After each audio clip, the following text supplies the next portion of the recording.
밤이 깊어질수록 소리는 점점 선명해졌다고 한다. 낮게, 그러나 또렷이 우물 아래 어딘가에서 여자의 목소리가 하나씩 숫자를 세기 시작했다. 1, 2, 3, 8, 9, 그리고 침묵. 10번째는 언제나 오지 않았다. 이 이야기는 수백 년이 지난 지금도 일본 각지에서 살아 숨쉬고 있다.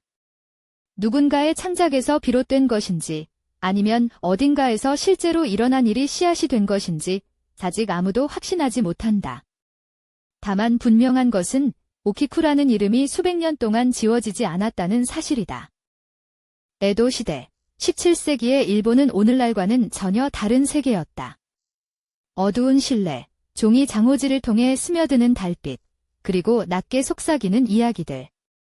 민담은 그 시절 가장 강력한 미디어였고 무서운 이야기는 입에서 입으로 번지며 공포 속에 무언가를 담아냈다.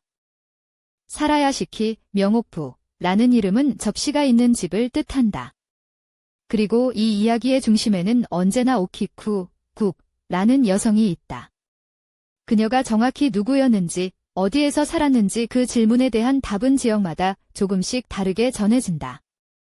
가장 오래된 전승 중 하나는 효고현 히메지, 옛 지명으로는 판슈 지방을 배경으로 한다. 이 버전에서 오키쿠는 아오야마 가문을 섬기는 하녀였다고 전해진다. 무사 가문의 저택, 엄격한 규율, 그리고 주인이 아끼던 10장짜리 접시 세트, 이것이 비극의 무대였다. 전승에 따르면 어느 날 접시 하나가 사라지는 사건이 발생했다. 그 책임은 오키쿠에게 돌아갔다고 한다.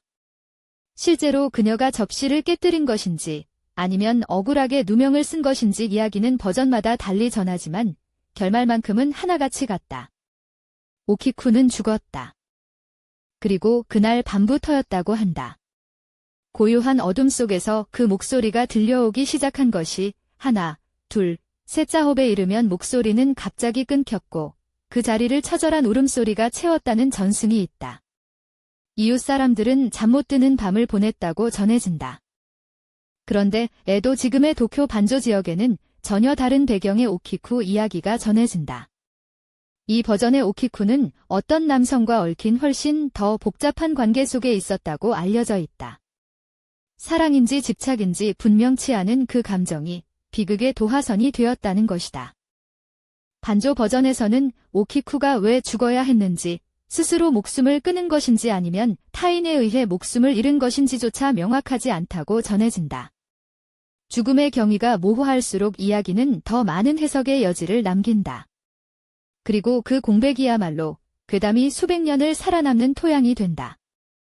판슈와 반조, 두 이야기는 배경도 다르고 경위도 다르다. 그런데 결국 같은 이미지로 수렴한다. 우물, 접시, 그리고 9이라는 숫자. 왜 서로 다른 지역의 서로 다른 사람들이 이토록 닮은 이야기를 각자의 것으로 전해왔을까? 그 질문이 이 괴담의 가장 깊은 층위에 닿아 있다. 더욱 흥미로운 것은 유사한 이야기가 군마, 시마네, 고치 등 일본 전역에서도 발견된다는 점이다.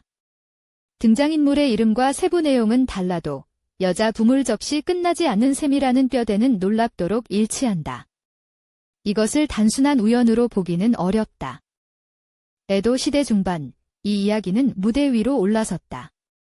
조루리 인형극과 가부키 연극의 소재로 채택되어 도시 서민들 사이에서 폭발적인 반향을 일으켰다고 전해진다. 공연이 거듭될수록 이야기는 다듬어졌고 어떤 요소는 추가되고 어떤 부분은 사라졌다. 오늘날 우리가 아는 오키쿠는 그렇게 수백 년의 편집을 거친 존재다. 그렇다면 이 모든 이야기의 뿌리에는 무엇이 있을까? 첫 번째 가설은 실제 사건 기원설이다. 어딘가에서 억울하게 죽은 여성 하인이 실제로 있었고 그 죽음이 입소문을 타며 점차 괴담의 형태로 굳어졌다는 것이다. 일본 역사에서 하급 하인에 대한 가혹한 처우는 드문 일이 아니었고 그 분노와 억울함이 유령의 서사로 표출되었을 가능성은 충분히 제기될 수 있다. 그러나 이 가설에는 분명한 한계가 있다. 만약 실제 사건이 원형이라면 왜 지리적으로 멀리 떨어진 여러 지역에서 거의 동일한 구조의 이야기가 독립적으로 발생했을까? 모든 지역이 동일한 사건을 공유했다고 보기는 어렵고 오히려 이야기의 뼈대 자체가 어떤 보편적인 감정에 닿아 있기 때문에 퍼진 것이라는 반론이 설득력을 갖는다. 두 번째 가설은 집단 심리의 서사화라는 관점이다. 억울한 죽음, 끝내지 못한 일, 보상받지 못한 고통기 감정들은 어느 시대 어느 문화에서나 존재한다. 오키쿠의 이야기는 그 보편적인 두려움에 구체적인 이름과 형태를 부여한 것일 수 있다는 것이다. 유령이 실제해서 이야기가 퍼진 것이 아니라 이야기가 너무 진실처럼 느껴지기 때문에 살아남았다는 해석이다.